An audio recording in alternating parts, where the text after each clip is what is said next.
안녕하세요, 우리 구독자 여러분. 오늘 비가 좀 왔었죠? 오늘 방송 이제 시작하겠습니다. 그리고 말씀드린 대로 제가 저 인천 거하고 좀 몇 개 영상 올린다 그랬는데요. 준비 중인데 거의 다 됐는데 아직 못 올렸습니다. 오늘, 내일 중에 올려드리도록 할게요.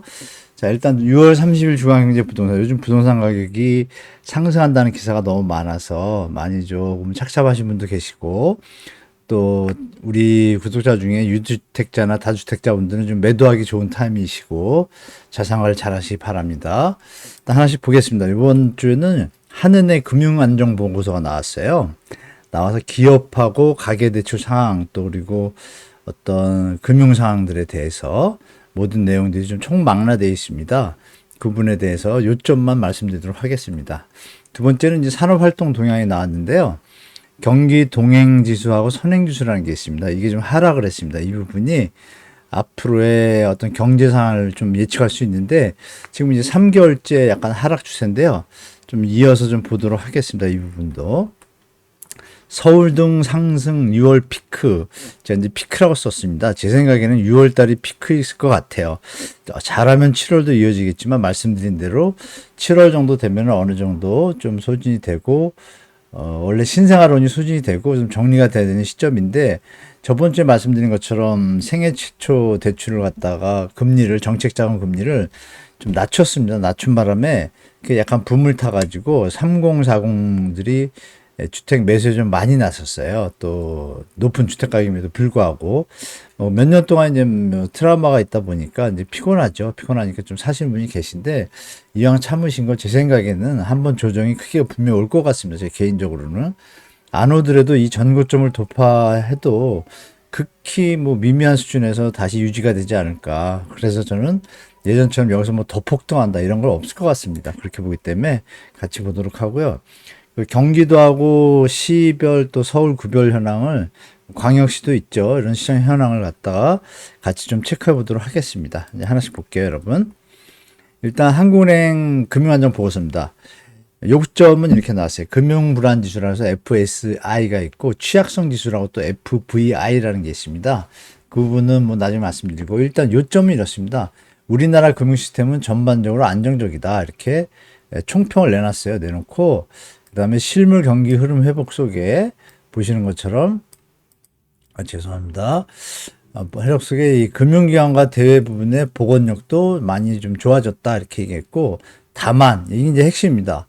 차주의 상한 부담 지속, 부동산 PF 시장 부진 등으로 비은행 금융기관, 이 금융기관이죠. 연체율이 상승하는 등 금융기관 자산 건전성 저하 여러가 불안 요인으로 잠재 있다. 이게 핵심입니다. 그래서 우리 시청자분들이 보실 때 이게 완벽하게 정리가 되지 않았다라는 느낌이 있겠죠. 자, 기업의 이제 핵심 내용들을 정리해 보니까 제가 기업 이익률이 하락했다라는 게 핵심이고요. 대기업, 중소기업 할 것 없이 다 모두 수익성이 저하가 됐습니다. 이게 이제 이 버블이라는 그 버블앤붐이라는 그 예전에 좀 경제학 책이 있는데요. 대기업이나 중소기업 등 제조업의 어떤 수익률이 하락하게 되면 약간 버블이 이제 형성됐다고 이제 보는 어떤 논리가 있어요. 그 중에 하나라고 저는 보고 있는데 일단 보시면 이자도 못 내는 기업이 좀 늘어났습니다. 현재 대기업, 중소기업 다 합쳐서 평균하면 41.4%입니다. 어마어마하죠. 이자를 못 낸다는 자체가 이게 기업의 영속성에 문제가 있고 그러면 내수가 살아나야 되는데 아시는 바와 같이 환율 상승으로 물가가 폭등한 바람에 실질 소득은 감소하지 않았습니까? 이런 부분이 점차적으로 어떤 요인들이 실질적으로 경제 펀더멘탈을 좀 취약하게 만드는 부분이 분명히 있습니다. 이 중에 중소기업의 55%가 이자 부담에서 자유롭지 못합니다. 지금 이 부분이 앞으로 우리 경제에 어떻게 좀 닥쳐올지 좀 예측이 필요하다고 좀 말씀드릴게요. 그리고 회사채 BBB 등급 이하 금리가 9에서 10%입니다. 기업의 자금 조달 금리가 너무 높아요. 이 부분이 지금 부동산 주택대출로 은행들이 앉아서 누워서 떡 먹기 식으로 정부 정책자금 지원 이자 받아가면서 이자 차액 보전이라고 그랬죠. 그거 받아가면서 뭐 이런 쪽에만 매달리다 보니까 한 나라가 잘 살려면 기업이 발전을 해야 되는데 이쪽 부분에 어떤 투자나 이런 부분이 좀 취약한 것 같아요. 대한민국이 점점 경제 펀더멘탈이나 뭐 R&D 예산 감축하는 것도 그렇고 조금 이게 전반적으로 경제와 방향성이 조금 제가 볼 때는 좀 탐탁하지 않다라는 것을 보고 있습니다. 그리고 자영업자분들이 지금 계속 힘드신데요. 자영업자 연체율이 계속 증가하고 있습니다. 정부가 거의 방치 수준인데요. 물가가 상승을 하니까 자영업자분들 입장에서 그 원가는 올라가고 그렇다고 또 뭐 매매가를 높이면은 지금 현재 실질소득이 감소해서 일반 중서민층 대부분이 소득이 실질소득이 감소하는 수준이기 때문에 외식도 좀 주는 추세지 않습니까? 이런 여러 가지 종합적으로 자영업자분들한테는 좀 어려운 시기가 좀 이어지고 있습니다. 이 부분에 대해서 정부가 좀 나서야 되는데 좀 잘 할 거라고 좀뭐 예측하고 좀 바라겠습니다. 그리고 이제 이 요점 정리에서 제2금융기관의 연체율하고 PF 현장의 리스크가 상존하고 있다. 그래서 모니터링이 필요하다라고 완곡한 표현으로 했지만 여전히 리스크가 남아있다는 것을 인정한 겁니다. 그래서 이 부분이 하반기에 어떻게 정리가 될지 또 시장에 어떤 영향이 미칠지가 제가 볼 때는 이 부분이 어떤 트리거로 작용할 수 있다고 좀 말씀드릴게요. 자, 이렇게 중소기업 55% 이상의 이자도 못 내는 경제 상황. 왜 그럴까요? 말씀 올린 것처럼 제가 드린 말씀대로 내수가 살아날 기미가 좀 없습니다. 아시는 바와 같이 뭐 다음 페이지에 말씀드린 것처럼 산업활동 동향지수가 또 작년에 뭐 계속 이제 트리플 감소가 몇 번 기사가 났었잖아요. 또 10개월 만에 다시 트리플 감소가 일어났습니다. 생산, 뭐 소비, 투자가 다 감소를 했습니다. 이게 좀 좋지가 않고 금융안정보고서 내용부터 좀 말씀드리고 산업활동은 좀 뒤에 말씀드릴게요. 여기 보시면 기업 규모별 매출액 증가율 및 매출액 영업이익률이에요. 보시면 이익률이 좀 자꾸 낮아지고 있습니다. 이게 아주 중요한 부분이죠. 이익률이 낮아진다는 얘기는 매출이 감소했다든지 아니면 원가가 상승했다는 얘기겠죠. 이 부분이 분명히 현재 경제 주체들 중에 이 기업체들한테 존재하고 있습니다. 이게 해소되려면 제가 볼 땐 시간이 꽤 필요하다고 보기 때문에 경제가 일시적으로 둔화되는 건 제가 볼 때는 뭐 가는 시나리오 같습니다. 대기업은 좀 나아요. 대기업은 좀 난데 그렇다고 또 매출액 증가율을 보시면 대기업이고 뭐고 이렇게 약해졌죠? 여기 보면 23년도에 많이 약해졌습니다. 약해졌기 때문에 이 부분이 이제 시장에 어떻게 녹아날지 한번 봐야겠습니다. 이자 부상 배율, 그러니까 이자 부상 배율은 여기 보시는 바와 같이 영업이익 있죠? 영업이익이 총 이자 비용이 뭐 100만 원인데 영업이익이 90이면 0.9가 나오잖아요. 그러니까 1 이하면은 이자를 못 갚는다고 보시면 됩니다. 1이 넘고 예전에 좋을 때는 여기 보시면 대기업은 2.1이잖아요. 2.1. 이자 갚고도 반은 남는 거죠. 순이익으로. 이런 부분을 갖다가 우리가 잘 보셔야 되는데 여기 중요한 건 여기죠. 평균이 0.1입니다. 중소기업은. 그러니까 나머지 1 미만인 기업들이 꽤 있다는 얘기죠. 그래서 우측에 보시면 이렇게 보시는 바와 같이 55.2%까지 올라가 있습니다. 중소기업이 주황색이죠.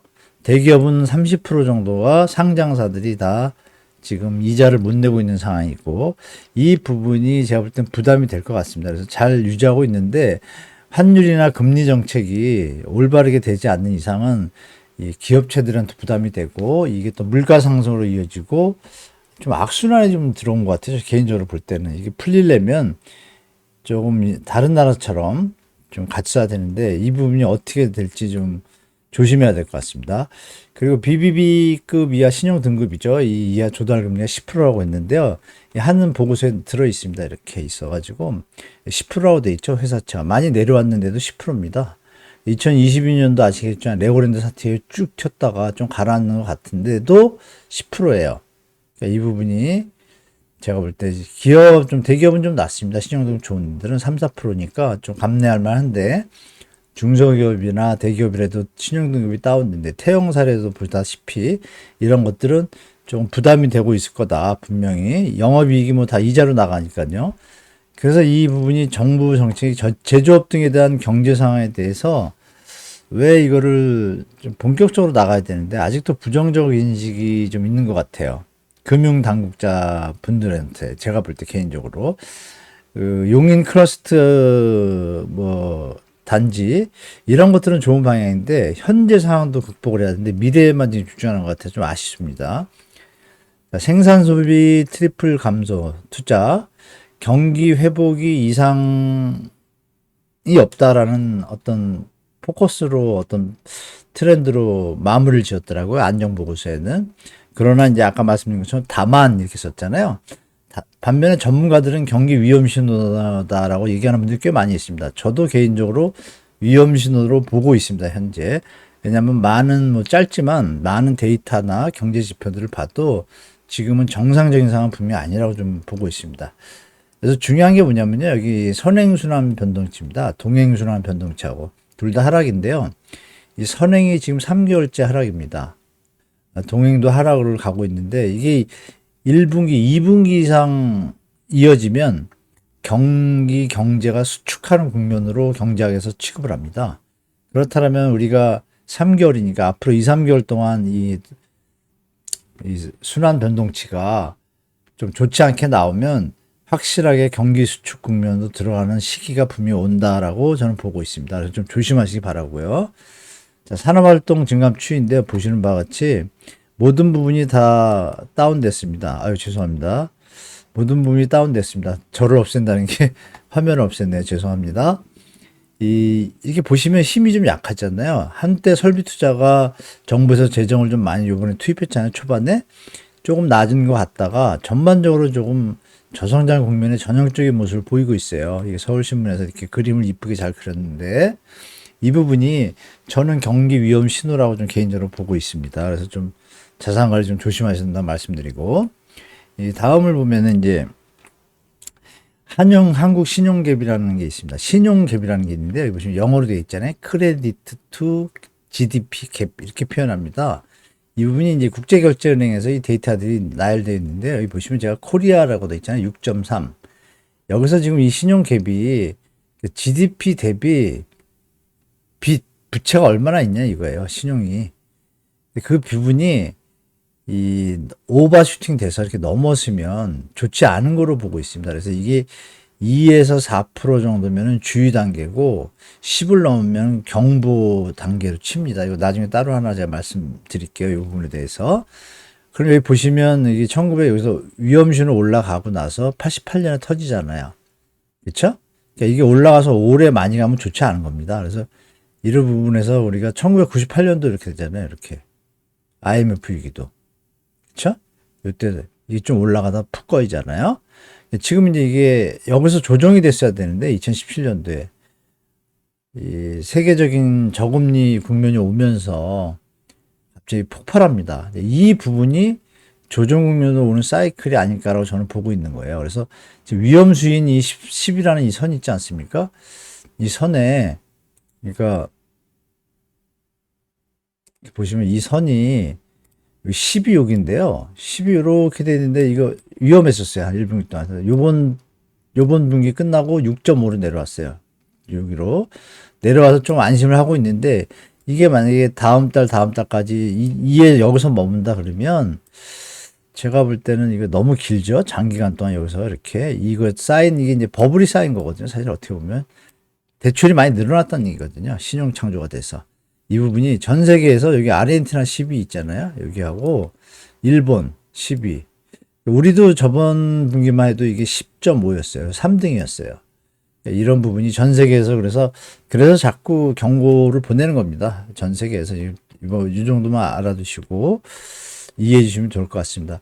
그리고 요새 이제 주택 가격이 상승하는 분위기가 특히 서울만 수도권하고 나머지 지방은 아직 회복 국면은 아닙니다. 아직도 여전히 하락 국면이 강하고요. 6대 강행시 중에서 인천만 좀 살아나고 있고 이 80%로 생애 최초 대출을 하는데 금리가 좀 낮습니다.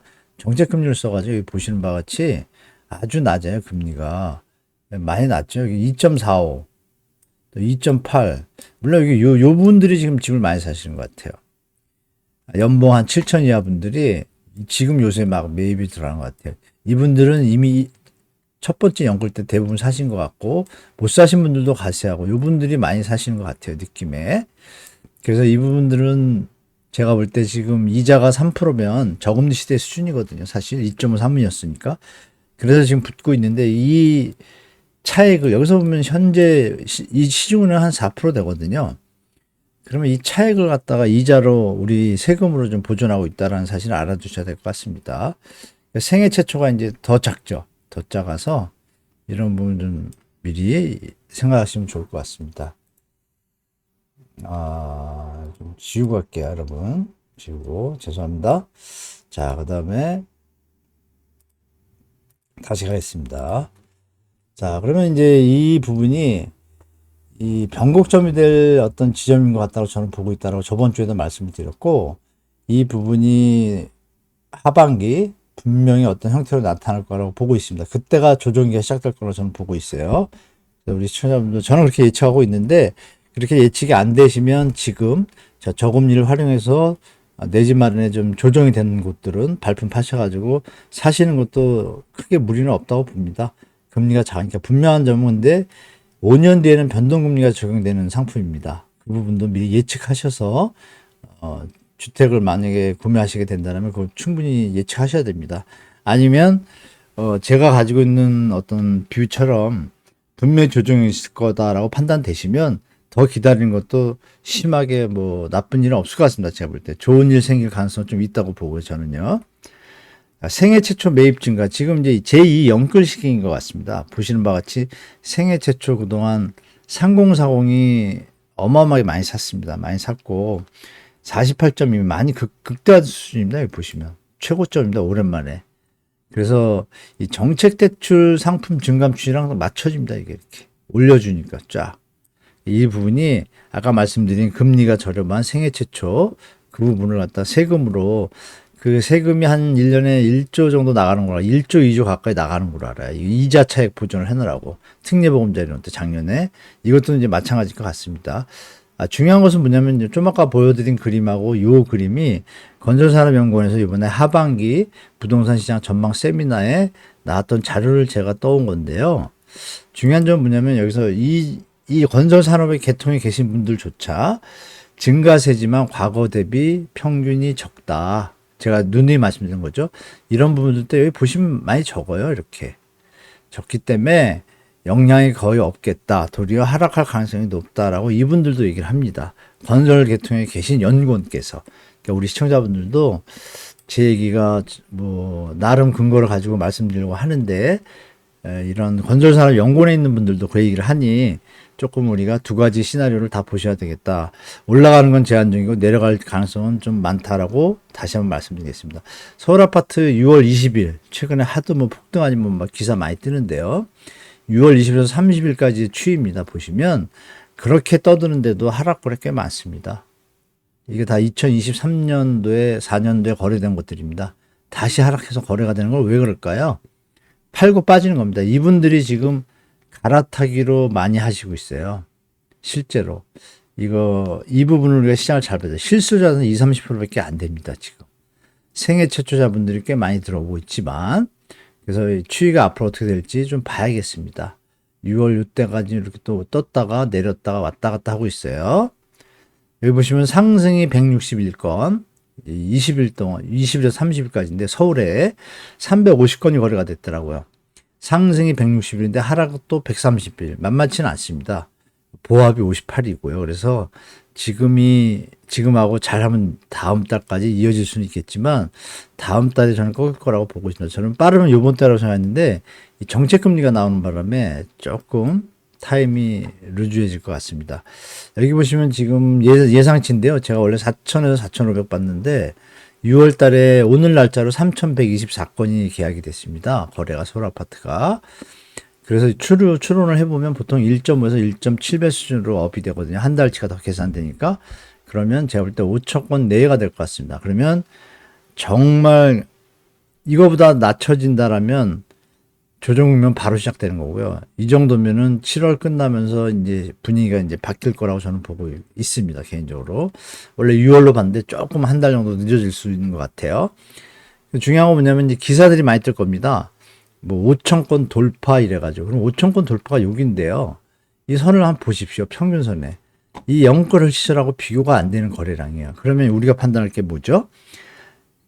그렇게 금리를 낮춰서 정책 금리를 주고 국민 세금으로 이자를 보존하고 땜빵하면서 나머지 생애 최초자를 이 비싼 주택 가격을 공포심리를 조정해가지고 사게 함에도 불구하고 거래량이 이 수준이다.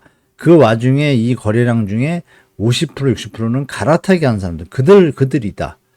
그렇다면 우리가 냉정해 봐야겠죠. 이런데도 이 정도면 조그마한 충격이면 어떻게 되겠어요? 분명히 조정이 올 수밖에 없겠죠. 이 당시에 주택 가격이 지금보다 쌀 때 지금 비싸다는 얘기가 증명이 되잖아요. 2008년 금융위기 이후에 초반에 5천 건 넘었어요. 10,000건 가까이 갔고 지금 그 수준의 반토막입니다. 이때 아파트 숫자는 누누이 말씀드렸죠. 이게 134만 채에 서울에 여기는 174만 채에 지금. 그러면 이 수치는 어떤 수요가 지금 최대한 다 끌어들였음에도 이 수준이다라는 거는 의미하는 바가 크다라고 말씀드리겠습니다.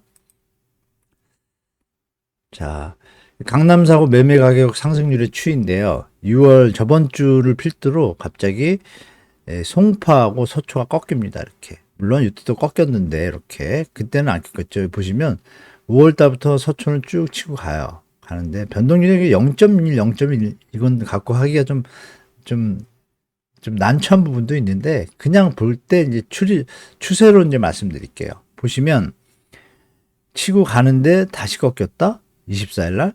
요번에 이게 만약에 또 꺾였다 이러면 어떻게 될까요? 그럼 또 다시 올라갈 수도 있겠죠. 여기처럼 꺾였다 올라가니까 다시 올라갈 수도 있고 꺾일 수도 있는데 다시 올라간 선이 요 수준이고 꺾인다 그러면 여러분이 뭐 그런 거 아시겠지만 뭐 엘리트 법칙도 있고 뭐 파레토 법칙도 여러 가지 뭐 우리 어떤 경제나 이론의 어떤 자연의 어떤 법칙들이 있는데요. 많이 먹으면 우리가 쉬잖아요. 또 못 먹잖아요. 그런 걸 생각해 보시면 과도하다고 판단되면 조정이 들어가죠. 그래서 이쪽은 95% 이상 회복을 하니까 더 비싸니까 다가서기 힘든 가격이고 그나마 강남 서초하고 송파를 빼고 이 송파 강동 같은 경우에는 강남 3구에 비해서 약간은 가격이 조금은 저렴하니까 이쪽은 몰리고 있습니다. 제가 볼 때. 강남은 뒤늦게 지금 치고 가는데 이게 압구정의 어떤 영향이 좀 크다고 봅니다. 제가 볼 때 압구정에 하나씩 툭툭 쳐주면 이 한국 부동산의 문제점이 뭐라 그랬죠? 가중평균 비교, 원데이터 발표 안 하고 정성적인 요인 들어가는 거. 그러나 흐름은 보자 그랬잖아요. 이 부분이 조금 우리가 같이 봐야겠다라고 말씀드릴게요. 자, 그리고 전국 보겠습니다. 전국 보시면 부산은 0.01 이렇게 올라갔습니다. 저번 주에. 좀 다른 부분이 나타났죠. 0.01. 그런데 그 힘이 이어지기에는 저는 부족하다고 보고 있고요. 이 매매 변동률은 마이너스입니다. 전세만 0.01이고요. 매매 변동률을 보시면 여전히 마이너스고 마이너스인 곳이 꽤 많죠. 대부분이 마이너스고 부산, 진, 빨간 데뭐 다 마이너스입니다. 24일. 더 거의 100%죠. 100% 부산. 부산 아시겠지만 제가 부산광역시 한 두세 달 전, 4, 5개월 전에 아마 부산광역시 제가 영상 찍어 드렸을 거예요. 부산 이제 하락 국면 들어가니까 좀 조심하시라고 기다렸다 사셔도 되겠다 그러고 이거는 제가 제 말씀대로 돼서 천만다행입니다. 대구도 마찬가지고 광주도 말씀드렸었죠. 작년 가을에 강세일 때 좀 기다려 보셔라. 광주 내려가고 있습니다. 계속. 광주는 전세가까지 지금 내려가고 있어요, 여러분. 그래서 이 서울은 정책금리를 가지고 약간 투기 수요들이 가서 있지만 대구, 광주, 이렇게 광역시는 투기 수요들이 지금 빠지고 있는 형태입니다. 그러다 보니까 실제 우리 원주민 분들의 시장으로 가니까 가격이 거품이 꼈으면 조정이 되겠죠. 저는 그런 시기가 이제 시작됐다고 말씀드리겠습니다. 대전은 전구는 다 하락인데 남구는 약간 상승했습니다. 소수점 단위로. 울산은 거꾸로 남구만 하락했습니다. 울산이 그동안 입주 물량이 조금 부족했는데 약간 강세를 띠고 있습니다. 이렇게 시장 변화가 일어나고 있고 인천은 조금 이어지고 있습니다. 따로 하나 찍어서 올려드린다 그랬는데 올려드릴게요. 인천은 그동안 좀 많이 내려왔습니다. 많이 내려왔고 그래서 조정 국면에서 지금 서울 상승세를 기반으로 같이 호가가 상승하면서 좀 이어지고 있는데요. 그 부분도 제가 볼 땐 가을 들어가면서 꺾일 거라고 저는 보고 있습니다. 그렇게 좀 예측하고 있습니다.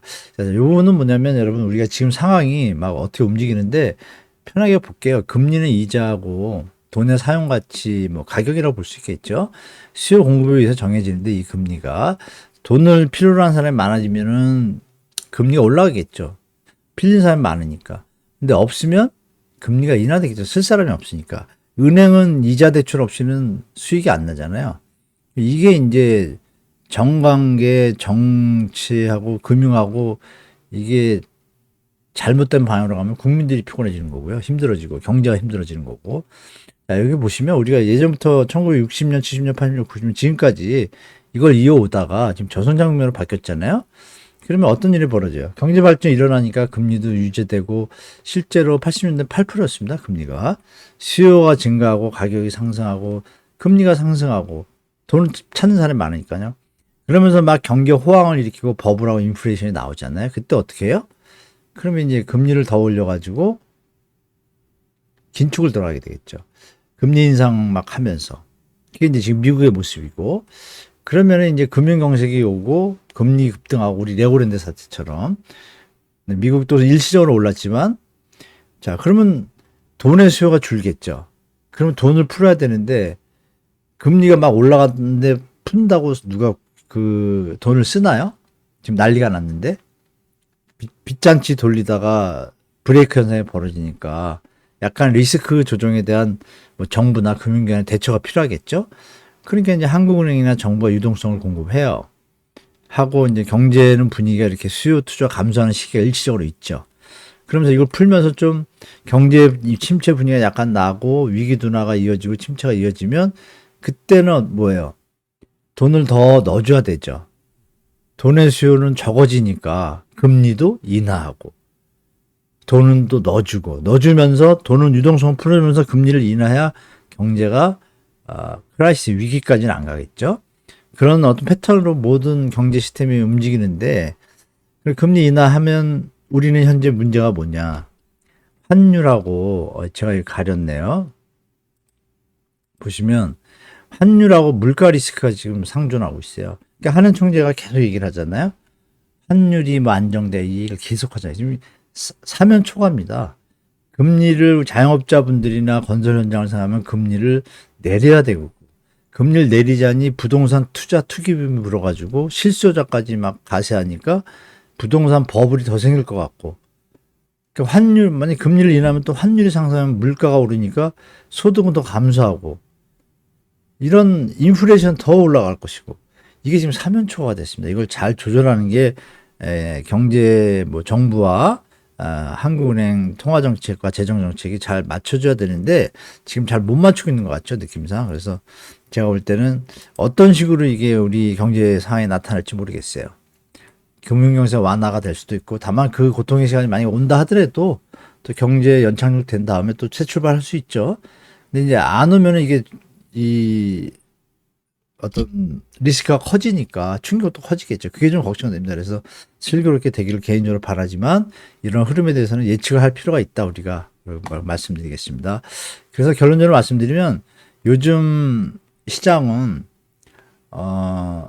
공포 마케팅 플러스 정책 금리, 저금리, 국내 세금으로 이자를 갖다가 메꿔주면서 조금 낮은 금리로 이 비싼 주택 가격을 3040 청년들에게 떠맡기고 넘기게 하는 추세입니다. 정상적인 상황은 아닙니다. 이 주택 가격을 잡겠다고 탄생한 정부가 왜 이 방향으로 가는지는 여러분도 아실 거 아닙니까? 우리가 경제 정책이 약간 꼬이다 보니까 금리 인상도 못하고 해야 될 때 못하고 내려야 될 때 뭐 내리도 못하는 이런 아주 사면초가의 경제 시스템에 지금 봉착해 있습니다. 이게 과연 결말이 어떻게 날지. 그럼에도 불구하고 우리 민족은 뭐 IMF도 그렇고 슬기롭게 넘긴 위대한 민족이고 그러나 분명한 것은 지금 과도하게 버블이 껴있어서 특히 부동산에 가계부채는 증가하고 내수는 침체하는 이런 상황이 오래 가서는 안 될 것 같습니다. 그래서 제가 볼 때는 어떤 형태로든 환율이 괜히 올라가는 것이 아니라 해외에서 이렇게 판단하고 한국의 경제 펀더멘탈이 문제가 있다고 판단하니까 환율이 올라가겠죠. 뭐 그런 거 다 감안하셔가지고 부동산 계속 폭등하기 거의 불가능하다는 거는 저는 확신하고 있기 때문에 쉬어갈 수밖에 없다라고 말씀드리고 그리고 공개 강좌를 제가 좀 준비 중인데요. 일단 제가 어떤 강의를 예전에 한번 올렸잖아요. 우리 수강생 분들 먼저 좀 모시고 그 다음에 조금 여분을 가지고 우리 구독자분들한테도 주중에 다른 영상 올려드리면서 일정 공지 커뮤니티에 올리도록 하겠습니다. 자, 여하튼 이번 주 비가 왔고 이번 주도 아마 장마기가 있다고 뭐 얘기가 나오는데요. 작년에 게릴라성 폭우 때문에 고생한 데 많잖아요. 안 좋은 일도 있었고 그래서 항상 불조심, 물조심은 필수인 것 같습니다. 현대 시대 기후 변화가 너무 심해서요, 그렇죠? 그래서 우리 시청자분들도 항상 건강 챙기시고 위험한 거 리스크에 대해서 준비하시고 또 이번 한 주도 또 행복한 한 주 보내시기를 뭐 기원드리겠습니다. 제일 중요한 것은 여러분 가족을 소중히 생각하시고 이 가족분들 서로 사랑하시면서 원칙과 상식에서 벗어나지 않는 삶을 사시다 보면 분명히 좋은 때가 올 거라고 보고 있습니다. 일부 뭐 약간 기득권이나 사탄들의 행동은 영원히 지속될 수 없다고 저는 보고 있거든요, 개인적으로. 그래서 저는 좋은 날이 올 거라고 분명히 말씀드리고 이번 한 주도 행복한 한 주 되시기를 진심으로 기원드리겠습니다. 그리고 좋아요 좀 부탁드리겠습니다. 감사합니다. 감사합니다.